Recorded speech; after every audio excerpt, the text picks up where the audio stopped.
Hey everybody, welcome back to One Mic, and today I'm here to talk about episode 9 of Peacock's The Day of the Jackal. While unsurprisingly not as good as episode 8, but episode 8 set a pretty high bar, this was still yet another pretty strong episode. Yes, it had its stupid moments, nothing absurdly stupid, but this show has a great habit of countering those moments with ones of great suspense and intensity. And I mean, I'm not a monster. I'm going to allow some stupidity if you're going to have me sitting on the edge of my seat for what feels like 20 minutes at a time. That's not easy to do. And this show has done a remarkably good job of that in virtually every episode. At the end of the day, that's a trade-off that works in my favor because I'm going to be far more impressed if you can engage with me like that than I will be angry over a silly scene. But before I get into talking about the episode, I want to clean up something I said last week. I said that this week, the final 2 episodes are dropping together. And that's true if you're a Peacock subscriber. But up until now, the show has been a week ahead of the Peacock release internationally, and thus, so have I. I think I even mentioned in my first video about how the Peacock release got pushed back a week, and I wasn't sure why. Anyway, when Peacock got episode 8 last Thursday, I got only episode 9, not episodes 9 and 10 like I expected. I thought international was going to be, the last 2 on the final week, and Peacock was going to do the last 2 on the final week. But Peacock, they're just releasing the last 2 together here in the States so that the finale doesn't air a week ahead everywhere else. So all that to say, that's why I have a video up right now for episode 9 before it's been released here in the States. But then we're all going to be watching episode 10 together. But the difference is most of you are also going to have to watch episode 9 first. I'm just going to be able to go right into 10. But my intention is to get a video up for episode 10 sometime, probably on Friday. And I'll also likely prioritize that over Silo since this is the finale, and that will be Silo's episode 5. Anyway, so now that the housekeeping's out of the way, let's talk about episode 9. Hey everybody, I just want to take a small break from this review to talk about the various other ways you can engage with me on other platforms. If you're so inclined, and I understand why you wouldn't, I am an acquired taste, but you can join the Patreon where you can get extra content like retro reviews, where I review old shows and movies to see if they still hold up today, Mike's Musings, where I talk about shows I'm watching that I don't cover on the channel, or Mike's VOD, where you can commission me to watch a show, which I will then review on the channel. And if you want to engage with me and chat with me more directly, I also implore you to join the Discord and follow the Facebook page. I set up channels in the Discord for all of us to discuss the shows I'm reviewing on the channel, and I also drop new videos in there since it's the easiest platform for me to share to from my phone. The Facebook can be really fun because I sort of live comment on shows I'm watching, often while under the influence, I'm not going to lie. And I'll also share news there, both about television and film and about myself as well. So if you like my content, you want to be more engaged, you think I'm charming, or you simply want to show support, feel free to sign up for the Patreon or join the Discord or Facebook today. Links to all platforms are in every video description. Remember to share all my shit to your respective social media platforms. And now back to this review. I've spoken before about how this show has drawn parallels between Bianca and Dougan and blurred that line between who's good and who's bad. Yeah, Dougan still kills people, so he's still bad. But I'm still enjoying watching the effortlessness with which Bianca continues to be a very shitty person. In this episode, Dougan confesses the reality of what he does to his wife, Nuria, and we're going to talk more about that scene in a little bit. But I put in my notes, well, Dougan's finally told the truth, but I bet Bianca's still going to be out here lying, though. And that says a lot, I think, about those characters and the work the show has done and kind of altering my perception of them a bit. And let's look at Bianca in this episode. The queen of the ends justify the means. She goes to visit this guy named Baldwin from Dougan's military unit. Dude's got lung cancer, and she withholds his morphine and the ability to call his nurse on the chance that he might be able to give her some useful information about Dougan. And I mean, it's not as bad as Dougan killing people, but Dougan is at least showing a desire to improve. Bianca hasn't improved one bit. Even her attempt to reconcile with her husband felt more self-serving than anything else. And I don't recall a promise to change coming from her at all. But, I like this. Having a cop who's willing to do some really shitty things, chasing down an assassin who's really will just like to go straight. But let's get to the meat of this episode, and that's Dougan and his seemingly successful murder of UDC. I say seemingly just because, yeah, it looks like he's dead, but you never know with these kind of shows. They might be like, we managed to keep him alive somehow. The bullet went through his body and just somehow managed to not hit anything important. I don't know, but he's probably dead.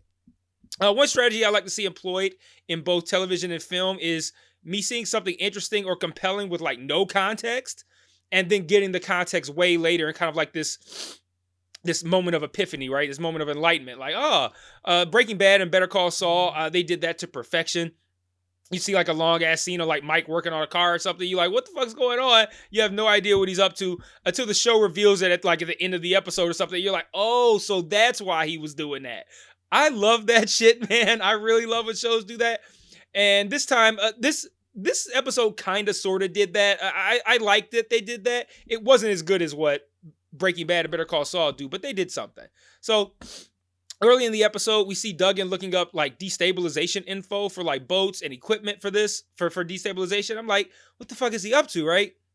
And still, maybe like halfway through the episode, it becomes clear what he's up to, but I like how the episode kind of still subverted my expectations a bit.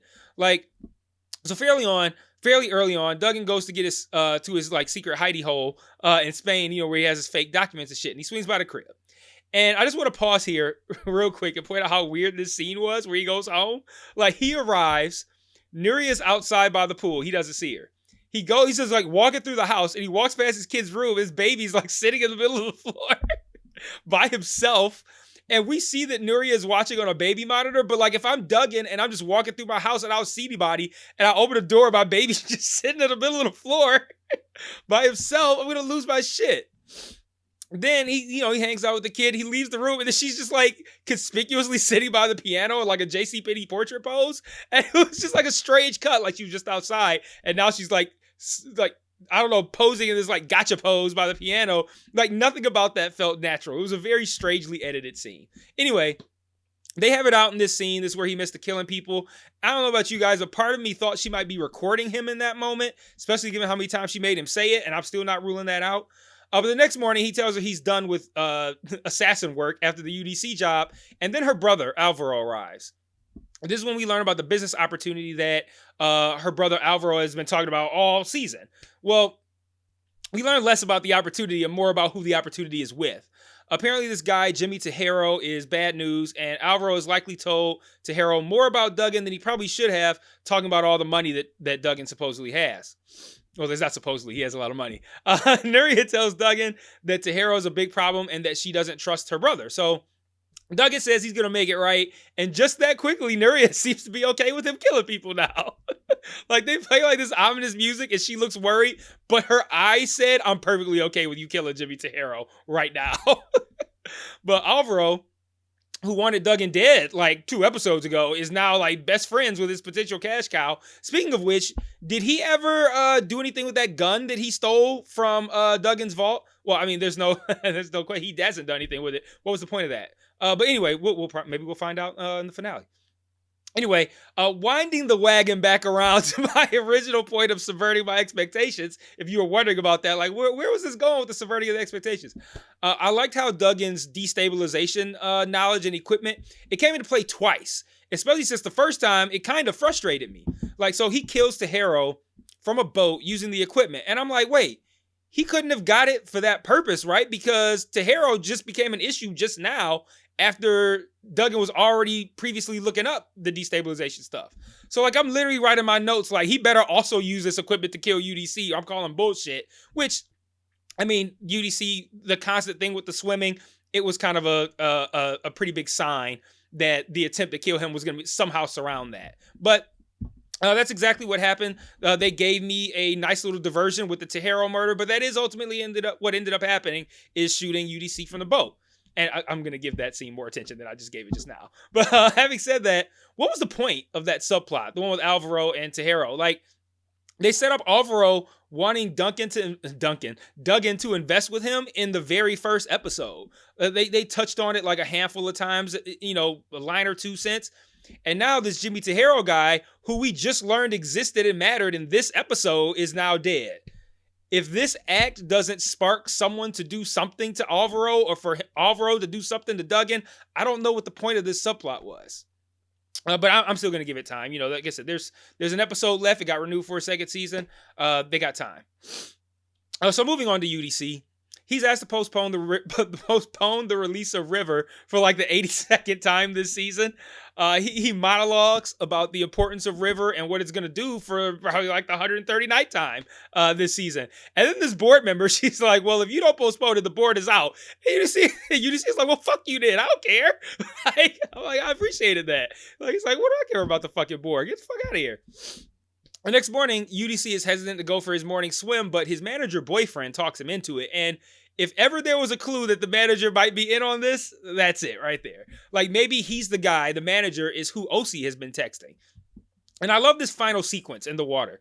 Great scene, man. From Dougan killing the driver of the boat and keeping him like propped up like that, to the close calls, right? Like the security team recognizing that a boat was out there, but it belongs to somebody who we know, or pointing out that it's outside this 2-mile radius that they care about, which was also information for us, not just like they have a radius that they care about, but also we know that gives us an idea of how long this shot is for Dougan compared to the other shots that he's taken so far in the season.